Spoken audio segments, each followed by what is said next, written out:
Pranam Bachcho. Today we are going to learn about chapter number 9, the freedom movement of 1857.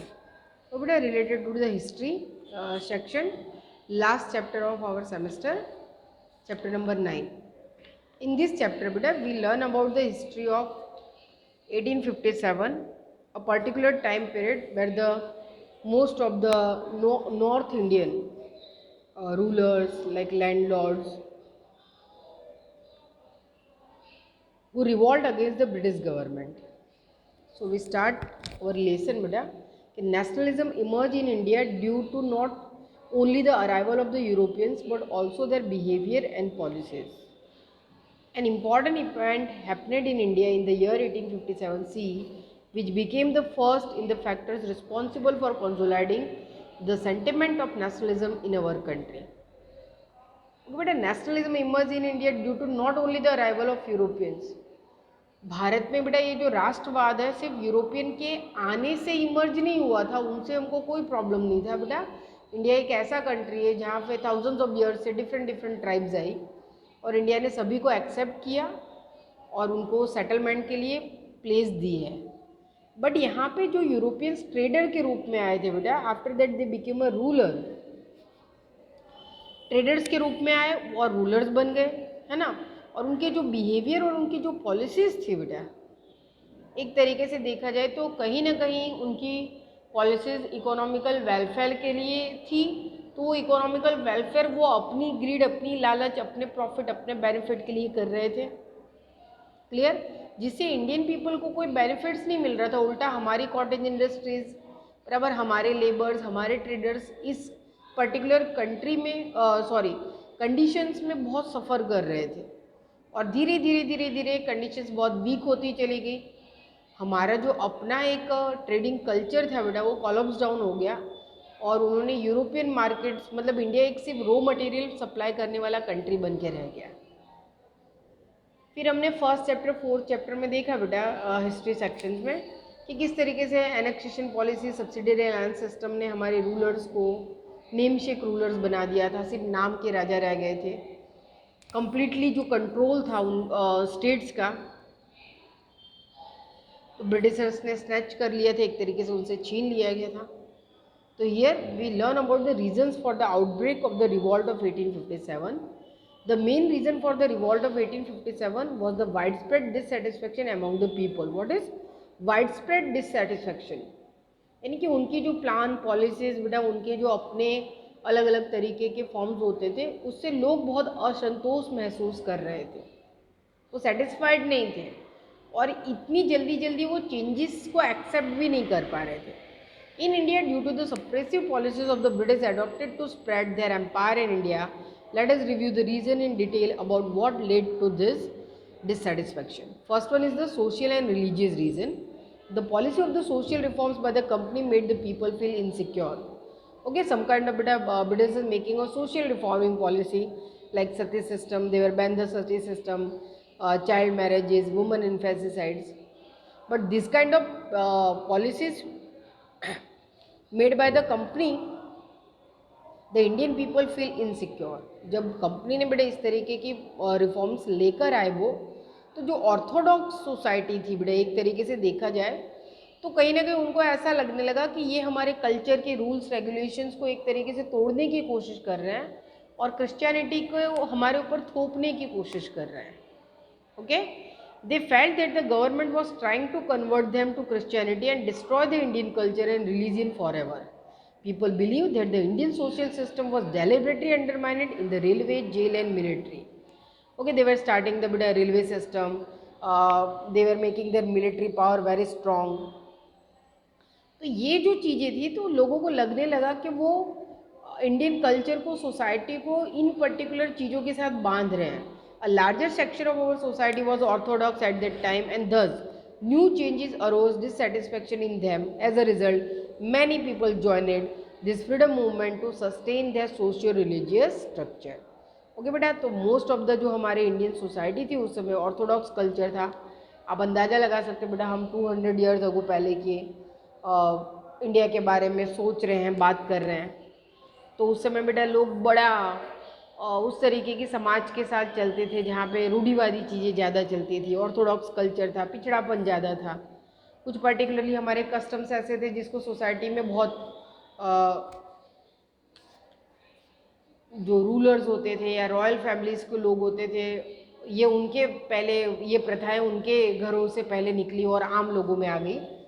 मैंने आपको chapter जब live class में पढ़ाया था बेटा तब समझाया था कि इंडिया में अगर वैदिक एरा आप देखो बेटा तो उसमें कहीं पे भी डिस्क्रिमिनेशन और अनइक्वालिटी का बेस नहीं था, बट वैदिक एरा के टाइम पीरियड के चेंजेस के टाइम पे उसमें ये सारी चीज़ें बेटा धीरे धीरे एंटर हुई।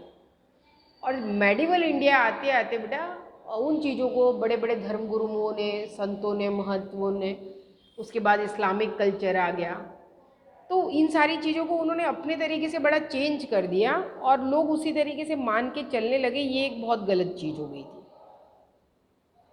तो समझने वाली बात है बेटा। तो वो जो ऑर्थोडॉक्स पीपल थे जो इन चेंजेस को एक्सेप्ट नहीं कर पा रहे थे और उनको ये लग रहा था, वो डिससेटिस्फाइड थे, चेंजेस एक्सेप्ट नहीं कर पा रहे थे, तो कहीं ना कहीं वो इस वजह से ब्रिटिशर्स के अपोज में खड़े हुए। आफ्टर दैट बेटा इकोनॉमिक रीजन कि the aim of the British was to bring prosperity to England at the cost of India. As a result most of the section of Indian society became impoverished, the landlords peasants having lost their land and participated in the revolt. Okay beta, in chapter number 1, chapter number 4 we learn the theory about the peasants, farmers, landlords. Okay, most of the peasants lost their land. बहुत सारे peasants जो farmer थे बेटा, small farmers थे, peasants थे, बराबर, ये किसान ही है सब। इन्होंने अपनी ज़मीनें खो दी, बराबर, टैक्सेस पे नहीं कर पाते थे तो घर के वैसल से लेके ऑर्नामेंट से लेके सब कुछ इनको बेचना पड़ा था, सेल कर दिया इन्होंने, फिर भी अपना डेप्ट, अपना लोन नहीं वो फुलफ़िल कर पाए और एंड में उनको अपनी लैंड से भी एक तरीके से देखा जाए तो हाथ धोना पड़ा। तो कहीं ना कहीं वो फार्मर्स, वो पीजेंट्स बेटा, लैंडलॉर्ड्स जो है काफ़ी डिससेटिस्फाइड थे ब्रिटिशर्स की ये टैक्सेस और रेवेन्यू के पॉलिसीज से। तो ये इकोनॉमिक रीज़न था। Third one is the political reason. The East India Company acquired the Diwani right to collect revenue as a result of their victory in the Battle of Buxar in 1764. This was followed by an aggressive policy of expansion with the help of subsidiary alliance, doctrine of the lapse, policy of the annexation and mere diplomacy. Rani Lakshmibai Jhansi, Raja Kunwar Singh of Bihar, who were among the few of the victims of these policies, joined the revolt to regain their territories. Landlords and peasants who had lost their lands to join the revolt. Okay. Political reasons में बेटा बहुत सारे particular ऐसे आप subjects देख सकते हो, policies देख सकते हो जो शुरू में रूलर्स को काफ़ी मतलब एट्रैक्टिव लगी, बड़ी लुभावनी लगी, बड़ी हेल्पफुल लगी। जैसे सब्सिडरी अलायंस जिसको हम स्लो पॉइजन कहते हैं, स्वीट पॉइजन कहते हैं, एक धीमे जहर के थी जिसने धीरे धीरे स्टेट्स को एक तरीके से खोखला कर दिया, उनकी इकोनॉमिकल वेल्थ को ख़त्म कर दिया, उनके ट्रेडिंग सिस्टम को कॉलप्स कर दिया, रूलर्स को नेमशेक बना दिया, एडमिनिस्ट्रेशन सिस्टम बहुत ही मिसमैनेज हो गया। तो ये सारे के सारे पॉलिटिकल रीजंस थे बेटा, जिसकी वजह से उस समय जो रूलर्स थे वो कहीं ना कहीं ब्रिटिश गवर्नमेंट के अगेंस्ट में गए और रिवॉल्ट में उन्होंने पार्टिसिपेट किया। और फिर है बेटा military reasons. The number of British officers and soldiers were very less. In a vast country like India, the ratio of the Indian soldiers to the British soldiers was approximately 6:1. In the military, the higher posts in the military were reserved for the Britishers. Okay, what is the ratio of बेटा Indian soldiers and the British soldiers? 6:1. यानी एक British soldier होता था उसके सामने Indian soldier 6 होते थे बेटा, बट फिर भी इनके सैलरी में, वर्किंग आवर्स में काफ़ी डिफरेंसेस थे। And higher post in the militaries were reserve for only the British soldiers, बराबर। ब्रिटिश सोल्जर्स के लिए ही बेटा प्रमोशंस ज़्यादातर उनको ही दिए जाते थे, हायर पोस्ट पे वही होते थे, कमांडर्स वही बनते थे। यानी कि इंडियन सोल्जर्स पे वो ट्रस्ट नहीं कर पाते थे और उनको वो बेनिफिट्स अलाउ नहीं करते थे।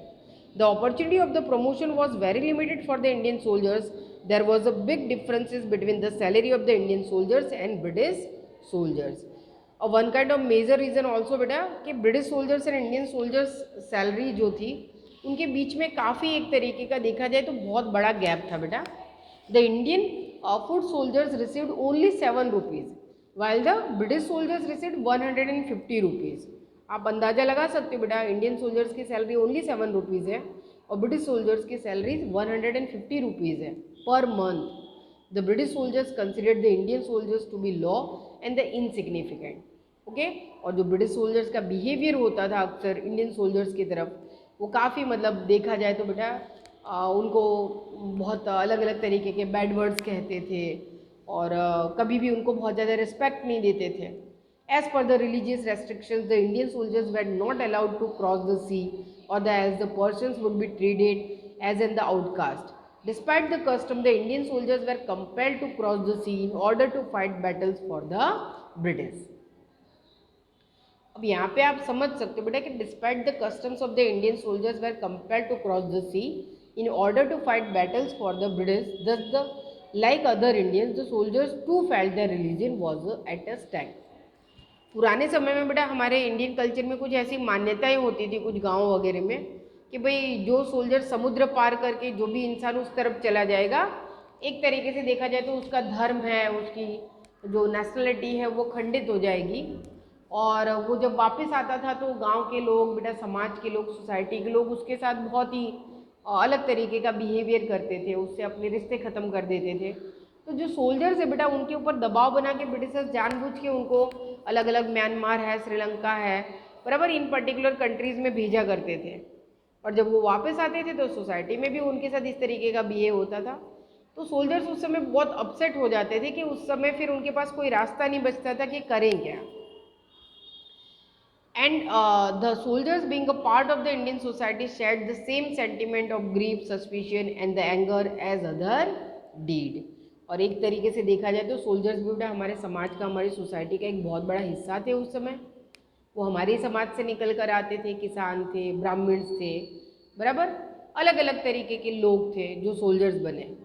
तो सोसाइटी से, समाज से कुछ अलग नहीं थे बेटा, तो उनके साथ इस तरीके का बिहेव होता तो वो बर्दाश्त नहीं कर पा रहे थे और उनको भी ऐसा लग रहा था कि ब्रिटिशर्स जानबूझ के हमारे साथ ये कर रहे हैं ताकि हम अपने से ही दूर हो जाएं. ओके. अब इसके बाद जो नेक्स्ट पार्ट है बेटा उसमें द इमीडिएट रीजन से हम स्टार्ट करेंगे. Thank you.